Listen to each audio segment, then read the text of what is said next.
like this, man. He's like a butterfly flapping his wings deep down in the forest, man. It's gonna cause a tree fall like 5,000 miles away, man. There ain't nobody seeing nobody. Man, see, like, you don't even know, man.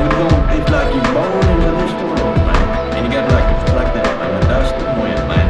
Or like the dang old candle, man. It don't matter, man. It's like all the time.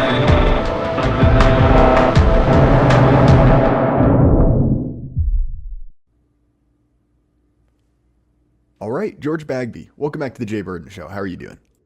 I'm doing wonderful. Good to be back.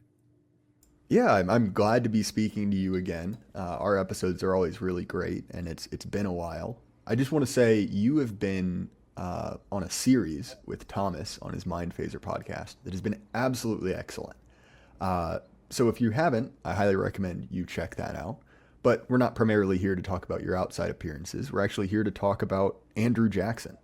So do you want to just give a kind of overview of, what prompted you to, write the essay that you've written and what interested you, about this particular president? Well, I've liked Andrew Jackson for a long time. He's just a really compelling figure. There are so many dramatic stories about instances in his life, personal combat that he was involved in, his leading of the militia in the Creek War, his famous appearance at New Orleans, where he saves Louisiana from the British invasion at the end of War of 1812, and then his career as president. It's become newly relevant because a lot of people are talking about the relation of the Trump administration to Jackson. But one of the reasons I've been spending an awful lot of time on Jackson lately, I've just republished an old biography of Andrew Jackson.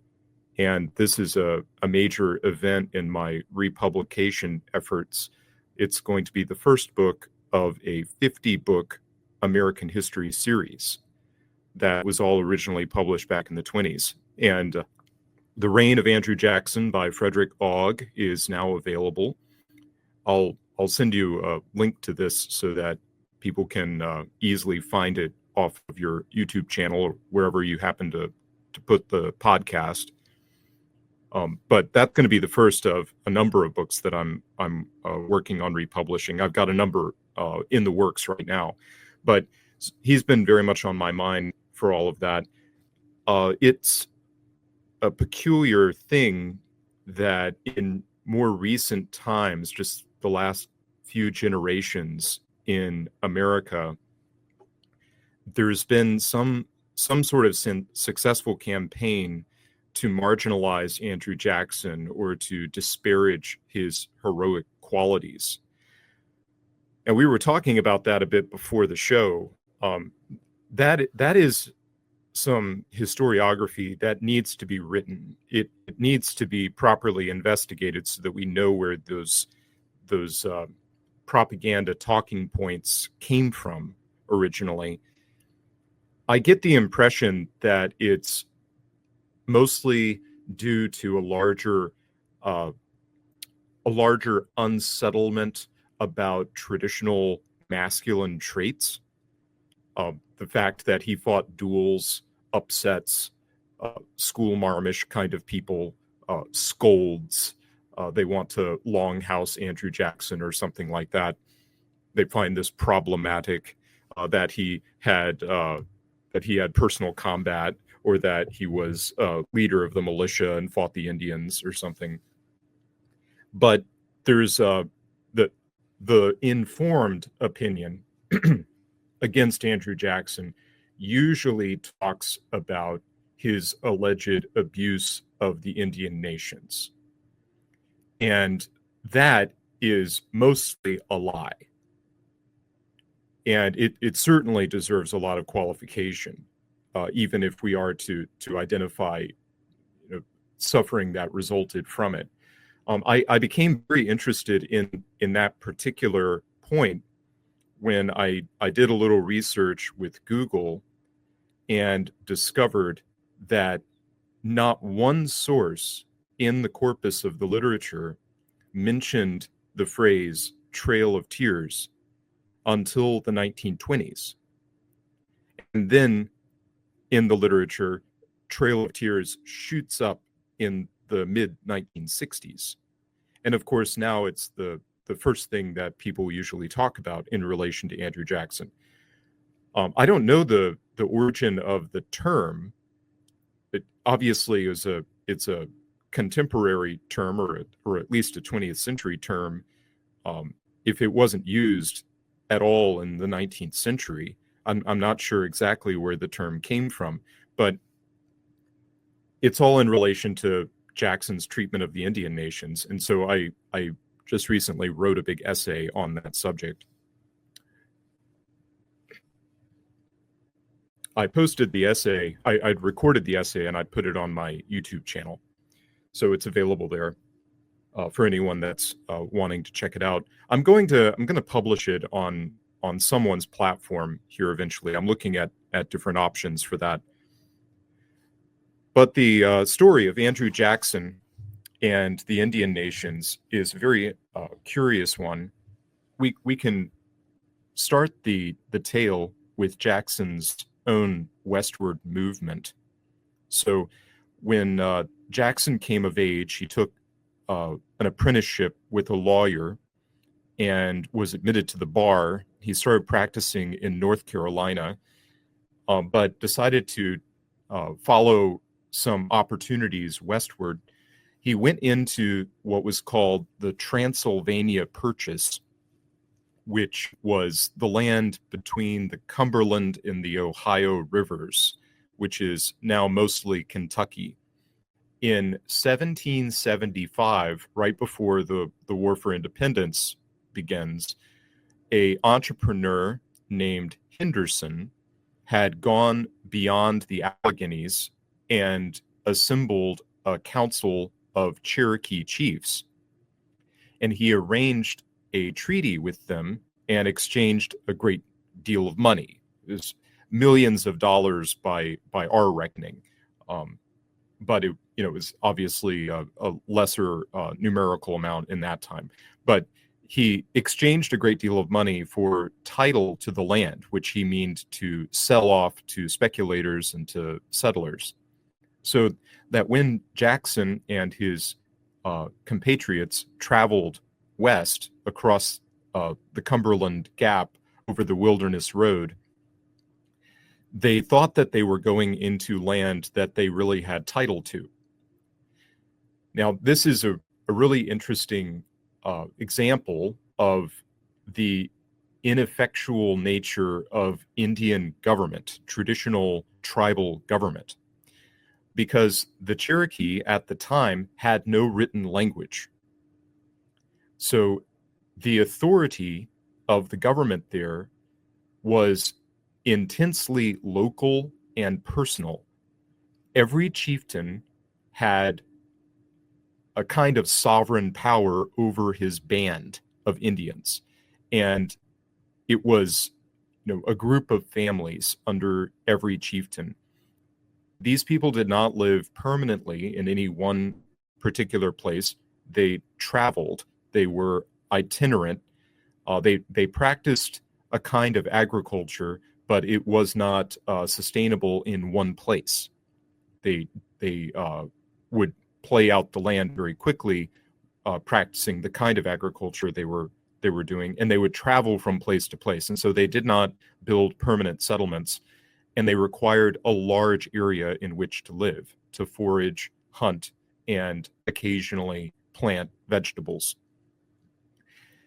So the government was intensely local. You could bring these chiefs together and organize a council and create treaties and call that a treaty with that Indian nation.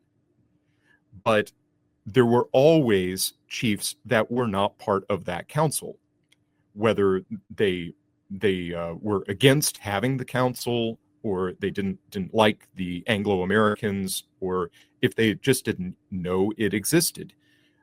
We can interpret the motives of the chiefs that conducted the Transylvania Purchase in various ways. Maybe they thought that they were doing something to their advantage. Maybe they were engaged in some sort of duplicity. taking money for land that they knew that they could not fairly trade. We don't really know what they thought they were doing, but we do know that the Anglos that came over the Wilderness Road, they thought they were settling on land that they had bought and paid for. So the relations with the Indians, we can't generalize about that story. Every one of these nations has its own particular relation to the westward movement of the Anglo-Americans. And when we zoom in on any particular Indian nation and their fate, we much better understand the development of that relationship and the tragedy of it, and maybe even the inevitability of it. Because these Indian tribes had this intensely local government, it was necessary that everything is done in person, because they do not communicate in language. So a written treaty would mean nothing to a chieftain that was not personally a part of that treaty. And that's one of the reasons why. Oh, go ahead. Excuse me. That's sort of one of the relevant factors as well, that oftentimes we speak of the Native Americans as if they were a unified civilization, in the same way one might speak of the French. But when you have this intensely localized, non-literate, right, to use the least punitive term possible, populations, even in the best faith possible, how are you to deal with them, right? How are you to, approach diplomacy if, there isn't really a conception of written language? There isn't a conception of contracts in the same way as, we see it in the West. And then also, well, fair enough, maybe you've made peace with one chief of one tribe, and he may be part of a broader cultural grouping, but the other 10 or 15, they're not bound at all. And looking from the outside in, if you're simply one colonist who's been assured, well, we have a treaty with the Indians, not knowing, are these the Indians that, someone else signed a contract with, or is this a hostile band? You can see exactly why conflicts would arise. Exactly. They did not have a centralized government. There was no one leader that had the authority to make agreements on behalf of the nation. This is a major difference in political technology that disadvantages the Indians throughout all their dealings with the Anglos and the Europeans generally. And this is also connected to another aspect of Indian tribal politics, in that they don't have a hereditary sort of communication of power. The communication of power from one generation to another may be usurped by ambitious dissenters from below, younger warriors who may overthrow the older chieftain who they think is making agreements to their disadvantage. And so coups among the local Indian bands were common. There were sometimes violent overthrows of the chieftains. Sometimes they were assassinated. Sometimes they would cede their power. Now, among the Indians, just generally speaking, we have many testimonials and examples of chieftains who considered their word given to even a foreigner to be sacrosanct. It was a honorable tradition among them to keep their word, even when it was shown to be to their great disadvantage, in order to keep their word. And this frequently impressed the Anglo-Americans, that the Indians were very honorable in keeping their agreements, but that was a personal thing among them. So a chieftain who had made an agreement, say made a treaty with the Anglos, his young men in his band might see that he had done something foolish or to their collective disadvantage, and that would be cause to overthrow him. And a new chieftain would then take his place and consider the old agreements void, of no effect, because he did not make those agreements. He was against those agreements, and he may have overthrown the chieftain because of those agreements and his opposition.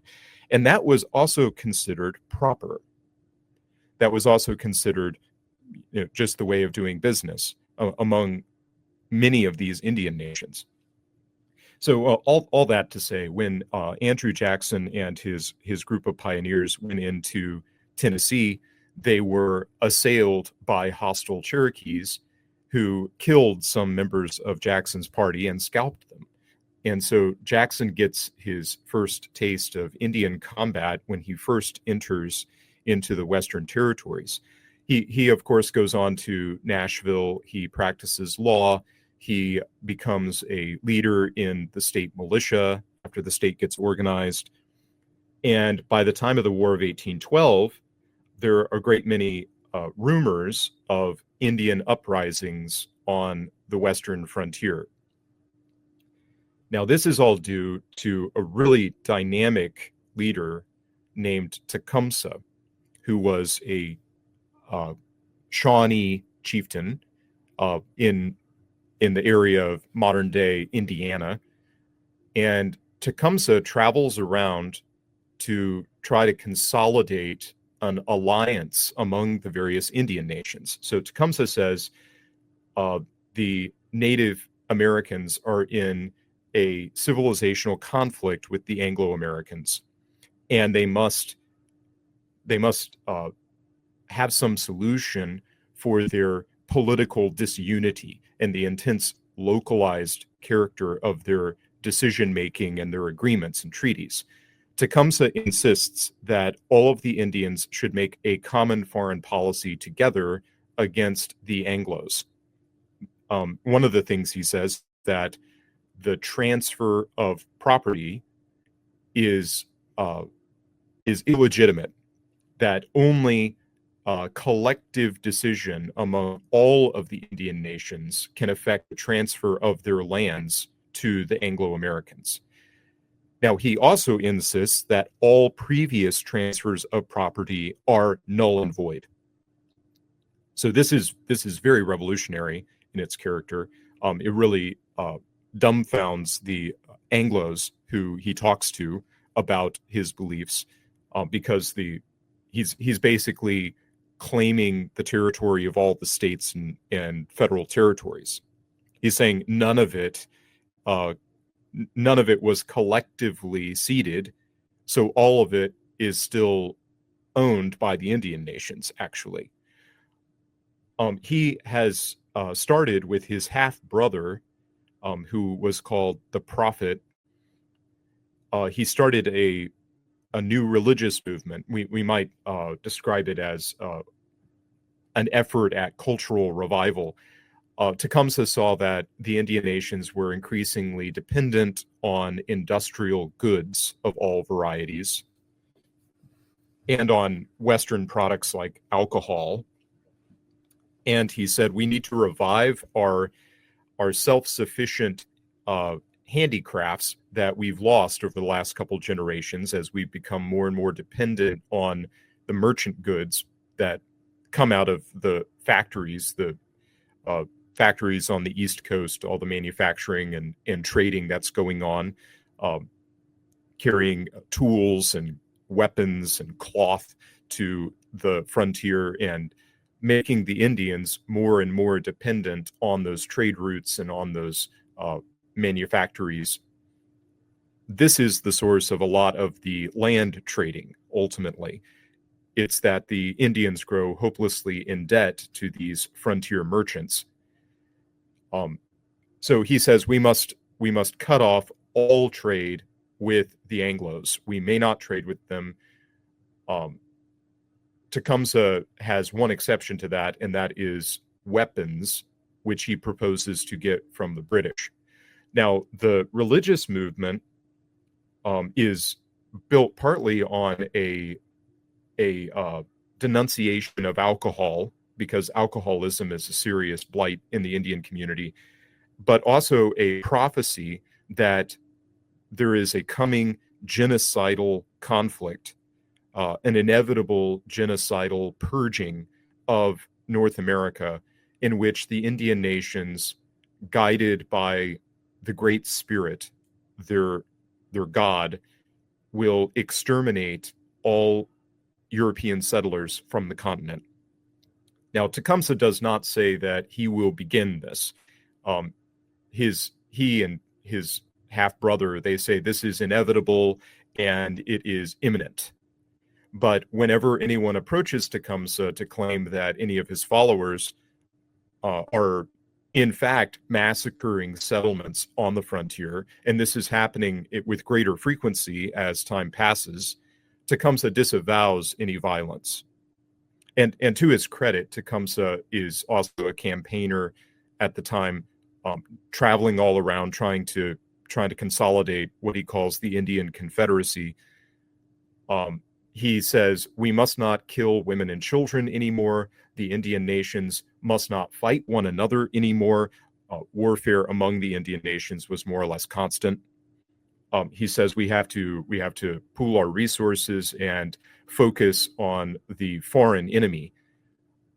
But he says he disavows the taking of trophies from the dead, which is scalping and other practices. He disavows that. He says the Indians should forsake that tradition and not practice it anymore, and that the Indians should no longer massacre children and women and the elderly and such as they were wont to do. So he's a reformer as well as a traditionalist, we might say. Well, there's a huge outbreak of violence on the frontier at this point. People in isolated settlements are living in terror. Many of them remove themselves to blockhouses and stockades so that they may effect a collective defense against an Indian uprising. There are a great many rumors of this, so that right at the cusp of the War of 1812, there is a battle in Indiana against Tecumseh's followers. They actually initiate an ambush of the Indiana militia, but the Indiana militia responds effectively and wins the battle. That's the Battle of Tippecanoe. That's right before war is declared against the British. The British are blamed for inciting the Indians in all of this. They're trading a lot of weapons with the Indians. They're providing them with encouragement, with military intelligence, and the rest. Well, Andrew Jackson at the time is general of the militia in Tennessee. He gets deployed to Natchez, Mississippi, because of rumors of a massive Creek uprising in the region. This does not materialize, and so Jackson returns to Tennessee. He finds that the government of Tennessee does not adequately provide for its soldiers, for its volunteers. So he pays out of his pocket and is recompensed for that some years later by the government. But nevertheless, it's a interesting example of his leadership and his sense of responsibility in a time of war. After he gets back to Natchez, he's involved with a very amusing an affray on the street. It's not a duel. It's an assault involving a number of men. Jackson's own assailant is the future Senator Thomas Hart Benton, who goes off to Missouri after injuring Jackson, shooting him twice. He leaves Nashville never to return to Tennessee because Jackson has a lot of friends that would like to do the same to Benton. So Benton and his brother Jesse have to flee the state after this assault of Jackson in the streets of Nashville. Jackson is left bleeding on a couch in a Nashville hotel, and everyone thinks that he's going to die. But soon after this, the news arrives from the frontier that the settlement at Fort Mims, Alabama, has been massacred. And this is the largest single Indian massacre in American history. It's over 500 people, mostly civilians. And the news comes in that the Creek nation has in fact risen. This is where the phrase "Lord willing and the Creek don't rise" comes from. It's the suspicion that the Creeks are plotting massacres on the frontier. That's the Creek rising. So the fort in South Alabama is massacred. There are other remote massacres of settlements and assaults on other forts in South Alabama. Jackson then gets off of his sick bed for the first time since his wounding, and he says, "By the eternal, they shall be avenged." And he rallies his militia once again. He reassembles his army and he marches south into Alabama. Now, this is a very brutal conflict, begun with the mass extermination of civilians, and Jackson attacks Indian villages in central Alabama repeatedly. The Creeks have fortified their villages and mobilized their population collectively on some level. The civilians die alongside the warriors when these villages fall.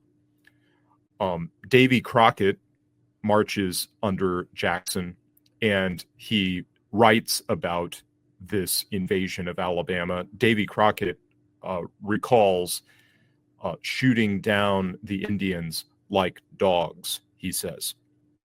Now, there's obviously a motive of vengeance going on here, but there is another level of consideration at work as well.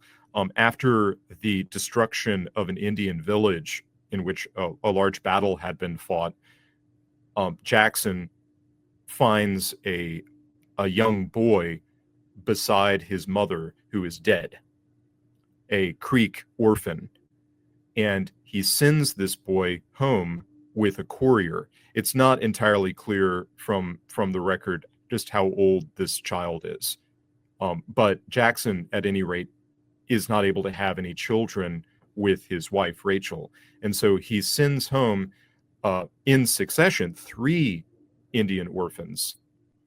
2 of them die. We're not quite sure why. It could be starvation. It could be disease. We don't know. But he sends home a 3rd orphan who finally survives, and his name is Lincoyer, and he is Jackson's adopted son. So he keeps the Creek name for his son. He hopes to send his adopted son to West Point eventually. He does come of age. He enters early adulthood. He is sent to a Tennessee academy, which is rather like an undergraduate college. And there he succumbs to tuberculosis. He dies and is buried in the family cemetery at the Hermitage. So that's an interesting aspect. Jackson, for his part, he asks the survivors of that particular Creek village about the orphan. He asks, "Will anyone take care of this boy?" He does not want the child to die. And the Creek survivors, the prisoners, they say, "His parents are dead. Let him die too," which reveals the radical difference in ethics between the two groups, even in this time of race war, which is what the Creek War was ultimately. Now, at the same time the Creek War is being fought, Jackson engages in personal diplomacy with other Indian nations in the region. So we remember the Creeks were persuaded by Tecumseh. Tecumseh had actually paid the Creek nation a visit and conducted diplomacy with them. He orated in front of groups of their chiefs. The Creeks were mostly persuaded to join Tecumseh. There were some Creek chiefs that dissented and did not join in this uprising. But other Indian nations in the area rebuffed Tecumseh and his proposed Indian Confederation and his rather millennialist portents of the future. They rejected this advance of Tecumseh and claimed their ancient friendship with the Anglo-Americans. And among those were the Choctaws, the Chickasaws, and the Cherokees who had since come around and become friends of the Anglo-Americans. Jackson conducted personal diplomacy among the chiefs of those tribes before he left on the campaign against the Creeks in Alabama. All three of those tribes, the Choctaws, Chickasaws, and Cherokees, sent war chiefs to fight under Jackson. So each tribe sent bands to war with the Creeks. Now, this is also very interesting when we look at the relations between these nations, and we know that they were in more or less constant warfare with one another up into that point. So the Choctaws, Chickasaws, and Cherokees are also fighting their ancient enemies, the Creeks. These Indians do not like each other. They massacre each other's settlements. They take scalps from one another as war trophies. Their warriors have an ethic. This is one of the reasons why they are such a belligerent kind of people, that they are not considered to be of age. They are not considered eligible to marry until they have killed a man in battle and taken a trophy from his corpse. So this is what we call a warrior culture in anthropology, and we see other examples of this. We can look at Bronze Age Greece, for instance, and see examples of this. We can look at Tacitus writing about the German barbarians, for instance, and see examples of similar things there. So it's not particular to the Indian nations. It exists elsewhere in the world. But they were in constant conflict with one another, and so they were amenable to this idea of the alliance. So they beat the Creeks finally at the Battle of Horseshoe Bend. That's the great climactic battle. It's also called Tohopeka in the Creek tongue. Sam Houston figures in that battle. He is a great hero of that battle, wounded several times in the course of the battle, but staying on the front line and continuing to fight. Jackson then signs the Treaty of Fort Jackson, in which the Creek Indians cede most of their claims in South Georgia and Central Alabama. So this greatly expands territory in the region. Jackson then takes the Indian allies with him. He takes Pensacola, Florida, where the British have built up a supply depot to support their invasion of the South. Jackson threatens these facilities in Pensacola, and the British, as they retreat, they blow up their supply depot. So Jackson forces them to change their base of operations. The Indian nations follow Jackson there. His Indian allies do. Jackson then goes to New Orleans to defend New Orleans. And the Indian nations are at Jackson's side at the Battle of New Orleans at Chalmette. So we see here Jackson is not only a very fierce and we might even say very brutal Indian fighter, but he is also a great ally of the Indian nations. Let's now turn to Jackson's election. He is elected in 1828. In his inaugural address, he mentions relations with the Indians, kind of signaling that this is going to be one of the policies of his administration, to try to sort out relations with the Indians of the Southeast.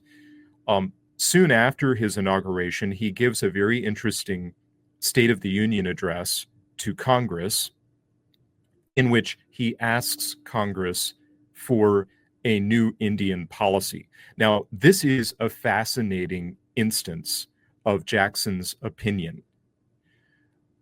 Jackson says the states of the Union have final jurisdiction in law over all the people inside those states, including the Indian nations.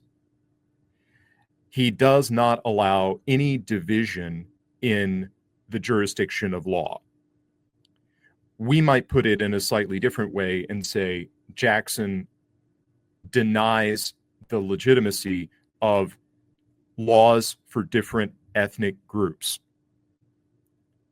Jackson foresees perhaps the conflict there. Well, the way the federal government and state governments dealt with the Indian nations inside of American states was there were Indian legal authorities that handled all conflicts between Anglo-Americans and members of their own nations. So whenever the federal authorities were looking for an Indian accused of a felony, say a murder, they would contact the chief and have the chief deliver over the accused to the rightful authorities. That was the way that it was handled at that time. Jackson says this is in fundamental conflict with the supremacy of law in the United States. We cannot have these independent Indian legal authorities between their people and the supremacy of the law. Therefore, those traditional forms of applying the law they must be abolished. We will not tolerate that going forward. Now, we might be able to say that is extremely intolerant of Indian traditions and the like. Jackson says to grant the Indian nations legal sovereignty over their own people and to give them a separate and parallel system of laws is to divide the states, to create a state inside of an existing state, which is explicitly forbidden by the Constitution. So his argument about the legal status of Indian nations inside of existing states makes excellent legal sense. It's all in the Constitution. And this is one of the proposals of reformers in Jackson's time, that Indian states should be set up inside of existing states, even without the consent of the existing state. Jackson says that is explicitly unconstitutional for the federal government to do. And he also says, well, this is all an intolerable situation right now because basically we have two parallel systems of law which are in conflict with one another.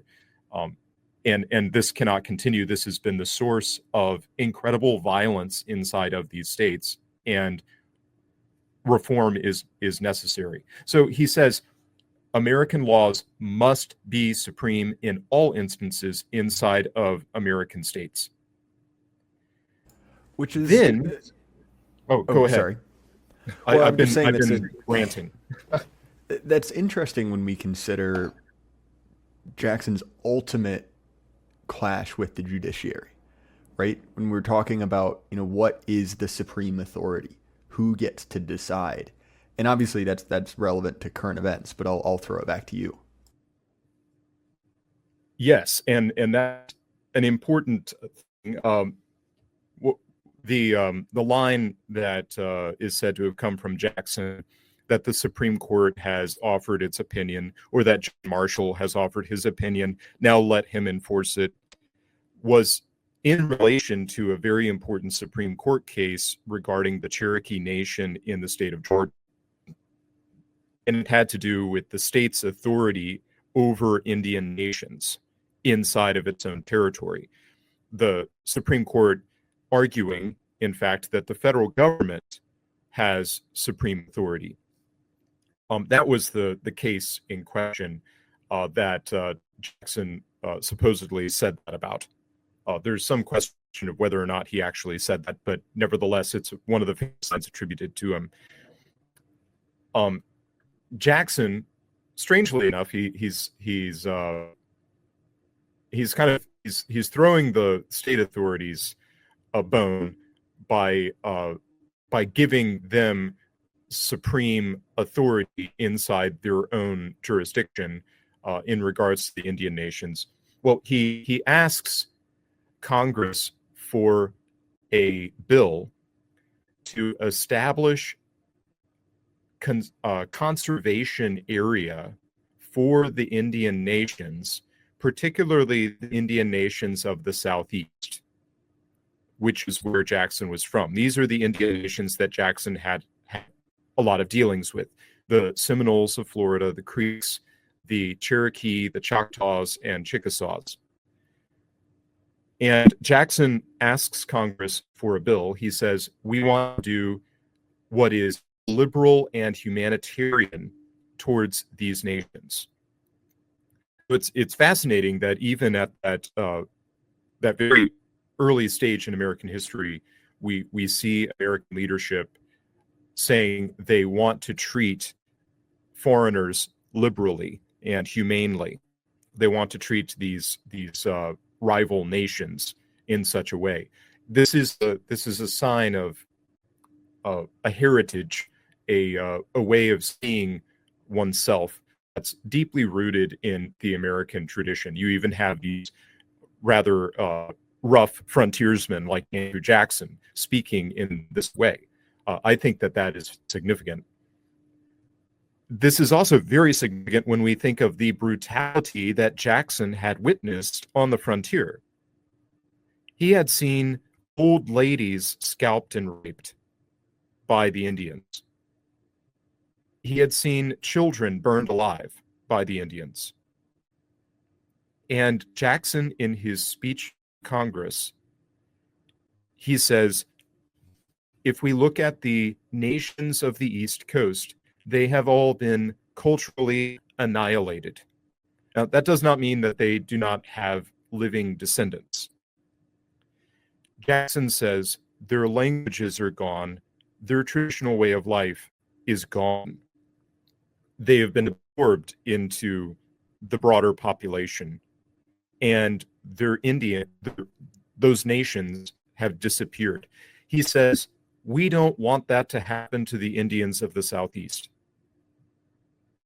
That is the goal of the policy. He wants to conserve these Indian nations that he's fought against for a good portion of his life. He wants to preserve the traditions of those people. That is very extraordinary. At no point in Jackson's career do you see him saying anything explicitly bigoted or vindictive against the nations. At no point in his career does he say anything bitter about them. In fact, he is explicit and very public in his advocacy to conserve these nations he has fought against. So he called Congress for the organization of federal territory outside of the states. This is the key. So if the state is already organized, the federal government cannot dispose of its territory, nor can the federal government carve out states inside of existing territory that belongs to a state. However, federal territory in the West is up for the federal government to organize. And so he asks Congress to organize the territory to give large habitation made available to these Indian nations, and also to fund their removal there so that they may maintain their traditional way of life. He also says to Congress, the Indians should not be forced to go. This is in his State of the Union. Now, obviously, the president does not write bills in Congress. The president can ask for things, but it's up to congressmen to write these things. And so Congress gives him a bill. It's the Indian Removal Act of 1830. It creates the Indian reservation system in what is now Oklahoma. And it is for mostly the Cherokees, Choctaws, Chickasaws, Seminoles, and Creeks, the same nations that we've been talking about through this lecture. Jackson asked Congress to give no provision for forcible removal. He says in his to Congress that it is just and humane and right for these people to stay where they have been traditionally and long settled in the eastern states, inside the territory of the eastern states. However, if they stay, they must be subject to the laws of that state. No longer will any traditional authorities intervene between the individual Indian and the magistrates of the state in which they live. That is a very important point. Okay, so the Indian Removal Act of 1830 provides for 3 options for Indian nations it is written for. First, they may remove themselves to the reservation and continue to live with their laws, customs, language. They may travel, they may forage, they may continue to live in temporary dwellings. They don't have to build anything permanent. They don't practice permanent agriculture. They do not have to recognize the Anglo-American institution of property. They may practice a collective ownership of property if that's what they want. They can rule themselves with subsidy from the federal government. That's what the Indian reservation was set up to be. And they have authority to govern themselves. The Supreme Court in the state, Worcester versus Georgia, says that the Indian nations are dependent nations under the protection of the federal government.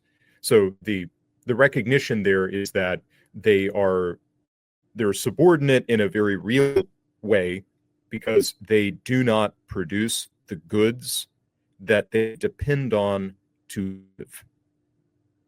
They get it as a subsidy, as part of the treaty. So in a very simple way, they're using guns, but they do not have any mines. They do not have any forges. They do not have any smithies. They do not make these weapons and cannot make these weapons. Now, they can learn these things, but that means basically joining American civilization. This isn't happening in Indian territory until modern times. So Jackson, he gives them the option. They can go voluntarily. Secondly, the Indian Removal Act allows the Indians to stay where they are, where they've traditionally been settled, but they must submit to the laws of the state that they live in. They may no longer claim the authority of traditional Indian laws. They may no longer appeal to their chieftains for jurisdiction.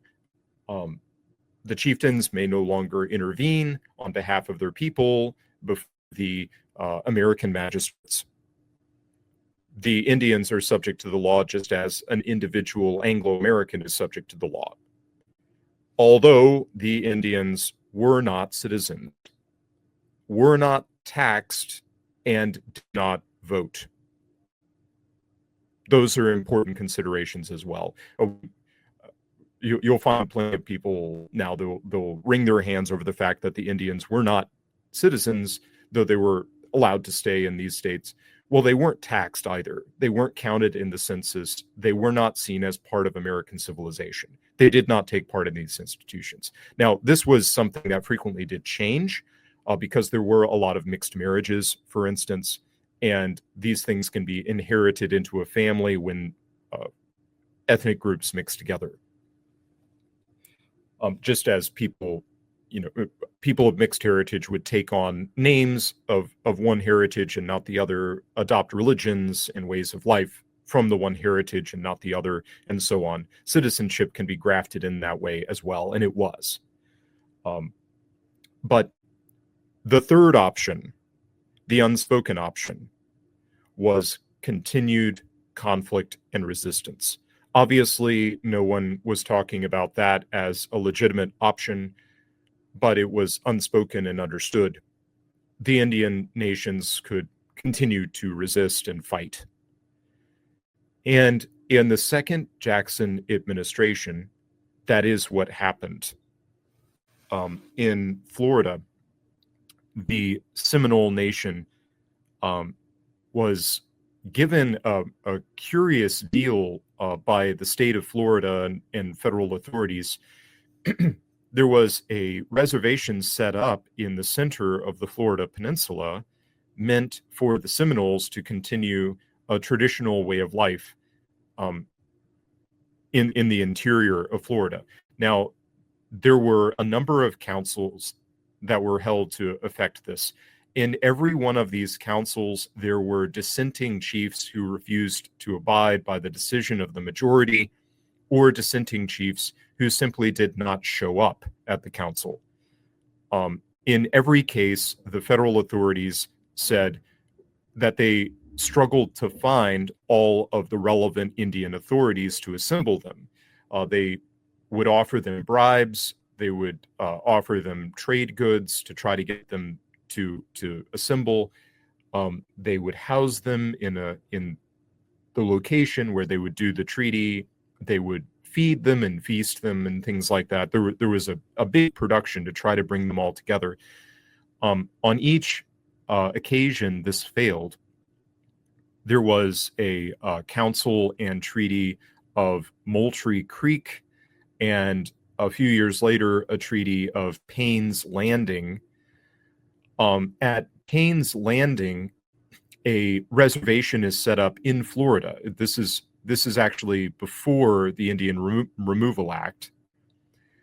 But the idea was, well, we can experiment with cultural separation. Like, we can't live in the same area because we don't have the same ideas about property, because of the desperate character of the Seminoles. The Seminoles are increasingly taking to raiding in Georgia and South Alabama to round up livestock because they are literally starving. They don't have enough land for foraging. Very pitifully, the Seminole Nation in Florida is pleading in their treaty agreements for blankets for their people. Now, if you know about Florida, you don't really have as much need for a blanket in Florida.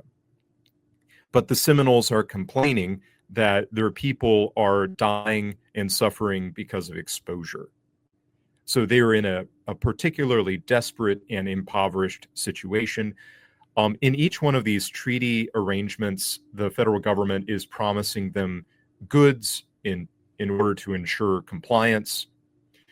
The goods are given to the chieftains. They aren't given to the general population because the American authorities don't know where they are and don't have any relation to individual Indians. They only know where some of the chieftains are, so they give the chieftains the trade goods and intend them to distribute them. This does not usually work out the way it's intended. There is corruption among the chieftains. They might resell the goods for their personal profit. It's not working out the way that it was meant to. But moreover, the Seminoles do not go to the reservations. One chieftain is Osceola, who is one of the most famous of all of these chieftains. He is a renegade Creek from Alabama. He fought against Andrew Jackson. And he was a dissenter from the treaty that ended the Creek War. He was not bound by that treaty. He did not believe he was bound by that treaty. He left Alabama, went to Florida, and his faction of diehards continues to raid American settlements in South Georgia, cattle rustling and horse thieving and killing isolated farming families and the like. Osceola shows up at the Treaty of Payne's Landing and stabs it with a knife and storms out. He actually pierces the treaty with a knife. And we actually have this artifact. We have the treaty to this day, which spells out the bribes or compensation to be paid to the various chiefs, where the reservation is, when the nations must move onto this reservation inside of Florida. And the treaty itself has a knife hole through it, so we can verify some of the stories about Osceola at this treaty. Well, soon after the Treaty of Payne's Landing, Colonel Dade of the United States Army has marched his regiment. Well, I don't think it's a full regiment. It's a little over 100 men. He's marching them from Tampa north to an interior fort, and Osceola ambushes Colonel Dade and massacres the whole unit. I think there is an Indian who survives it, but it's called the Dade Massacre, and this is the first movement of what's called the Second Seminole War. This is the longest and costliest Indian war in American history. It concludes after Jackson's second term in office. So Jackson is president while the war begins and continues for years. It's a very important war. There are an awful lot of people involved that have later careers. You have Winfield Scott, who is a great general in the Mexican War. You have Zachary Taylor, who's a general in the Mexican War and later on president of the United States. He serves in the Seminole War. The Seminole War finally wraps up during the Van Buren administration. Van Buren then effects the forcible removal of the remaining Seminoles. Now, we need to interpret this appropriately with that particular people. Every Indian nation had its own story about Indian removal or how they came to be on a reservation. There are various treaties with each one of these nations, so we can better understand how this story develops and what we should think of it when we look at the individual Indian nation and that particular story, those particular circumstances. The Seminoles were the first of the Eastern nations to be removed by the United States Army, and they were removed specifically because of repeated failures of treaties to effect a reservation division between the Anglo supremacy of the citizens of Florida. Are American laws going to be sovereign in this territory of Florida or not? In that sense, it has to do with supremacy. Whose culture dominates? Whose system of law, whose lawmaking has the authority in an area? And there was continual conflict and violence involving the invasion of Georgia, usually. So Georgia was extremely interested in this whole affair, and it was an occasion of conflict between Spanish Florida and the state of Georgia, and then later on the United States state of Florida and the state of Georgia, because of the restive Indian renegades on the frontier there. Many of whom were sworn enemies of Anglo-Americans, and that extended back to the Creek War some years previous. Well, the Seminoles were then forcibly removed from Florida. But once again, the Army did not know where all the Seminoles were. South Florida was a untracked wilderness. No accurate maps existed of the area, and there were always Seminoles left back in the woods. There was yet a third Seminole War to remove a restive remnant who continued raiding settlements in Florida after the conclusion of the Second Seminole War. So they still stay, they still have this very belligerent posture towards the Anglo-Americans. We can understand why. They're fighting them for many years. But they're also in desperate circumstances. They're trying to stay alive in a desolate swamp. They can't graze animals, even if they had a tradition of doing so, which they didn't. They raid settlements. They also massacre isolated people, and there is a third war to remove even more of them. There are hardly any left. The Army estimates that there are only a few hundred Seminoles left after the Third Seminole War. And yet there were still Seminoles back there in the woods. And so that's one of the reasons why Florida has Seminole reservations today. It's because there still were Seminoles there even after 3 wars. So that's an example. There are more tragic examples of Indian removal after the Jackson administration. We can attribute the Indian Removal Act of 1830 and Jackson's signature of the Indian Removal Act. He did endorse this law. It wasn't specifically what he called for, but it did provide for the executive to send out the army and forcibly remove the nations. Jackson did not enforce that, but Van Buren did. So that's my nuanced take of Andrew Jackson and the Indians. One thing I didn't mention that is important, it just came to my mind. Jackson was the only sitting president to attend a tribal council. He went to Tennessee while he was president, and he met his former allies in the woodland tribes. And his speech to them is a fascinating element of his opinions on the nations. This will serve as my coda for the subject. Andrew Jackson told these assembled chiefs, his former allies who had fought with him in the Creek War and against the British. They're the same men, so they have a good rapport. And he's the only president in our history to have done this, to have gone and attended a council of this sort. He tells them about the Indian Removal Act. He says, you may stay in Mississippi, in your ancestral homeland, but if you stay, you must submit to the laws of Mississippi. There is no alternative. And then he says, old men, lead your young men to a land of promise. Preserve your language and traditions in the West. Go to the reservation and keep your heritage. That's what he tells them.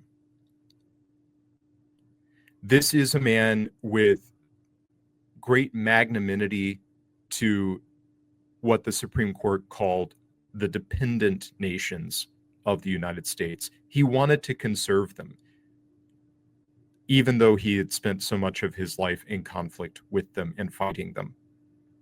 He believed that there was some right to their existence and their separate and independent existence. He wanted them to preserve these things. And of course, that's one of the great legacies of the reservation system, that the Indians did preserve their laws. They were able to write them down after they adopted written language. They have their own independent tribal systems of government. They even practice a very strange survival of their tradition of collective property ownership. They own large enterprises and pay the members of their tribe dividends from those enterprises. Some of the tribes are very wealthy. Some of them are very poor. Nevertheless, they were able to conserve strange elements like that that's foreign to our Anglo-American heritage. They were able to keep their languages. They were able to preserve handicrafts. And it is the nations that went to those reservations that preserved their heritage that still exists today. The nations that did not, like the last of the Mohicans, were culturally annihilated. And Andrew Jackson lamented the fate of those nations. He said so publicly on several occasions, and he invented an alternative policy which was successful in its aim. The violent removal of the Indians notwithstanding.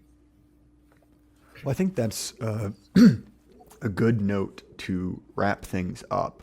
I will make sure that both the video version of your essay as well as the link to your book are down in the description. But if people want to find you elsewhere, what's a good way for them to do that? I've got a YouTube channel. It's called George Bagby, and I record original work there, and I also read interesting essays there, things that I like, things that I found. I have a Twitter handle. I am at Tallman Books on X, and you can get links to all the books I've republished pinned to my profile there on my my X profile. You can buy my books at wholesale cost there. I'm working on a website, but haven't gotten that up yet. Yeah, websites are a colossal pain. Highly recommend both of those. Again, like I said, those will be down in the description. As far as my stuff, you can find The Jay Burden Show on Apple, Spotify, YouTube, anywhere you listen to podcasts. If you want to support the show, you can either do so directly with the links down in the description, or you can check out our sponsor, North Appalachian Supply, for all of your gear needs, or Axios Remote Fitness and Coaching. Highly recommend Axios. I am hobbling around like I was recently in an industrial accident, and that is all the fault of JD for coming up with creative ways to make me soar. Again, links in the description for that. Thank you so much for coming out, George Bagby. And to everyone at home, keep your head up. The lie can't last forever. Good night.